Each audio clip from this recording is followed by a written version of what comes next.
Hi sir. Hi. 15 years of VTV எப்படி இருக்கு? Track back.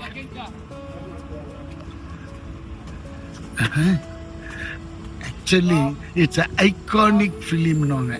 அது சம்டைம்ஸ் தான் அந்த மாதிரி டிசைனில் வந்து ஆட்டோமேட்டிக்காக உட்காரும்.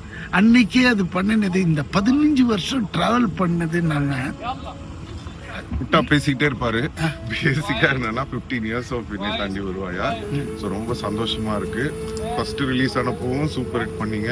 செகண்ட் ரிலீஸ் ஆகியும் 1000 days மேல ஓடிட்டு இருக்கு. ஒரு மேஜிக்கல் ஃபிலிம். உண்மையிலேயே எங்க எல்லாருக்கும் ரொம்ப சந்தோஷம். நம்ம டீமுக்கு தேங்க் பண்ணிடலாம். Gautham Menon sir, AR Rahman sir, Manoj Paramahamsa sir, Trisha madam, எல்லாருக்குமே எங்க என்டையர் டீம் எல்லாருக்கும் thank you so much. And the producer also. And finally இங்க என்ன சொல்லுது ஜெஸ்ஸி ஜெஸ்ஸி சொல்லுதா, அது மட்டும்தான் அவர் காதலுக்கு. இப்பெல்லாம் இங்க ஜெஸ்ஸி ஜெஸ்ஸி சொல்ல வேற சொல்லுது. அப்புறம் சொல்றேன் வா. ஓகே.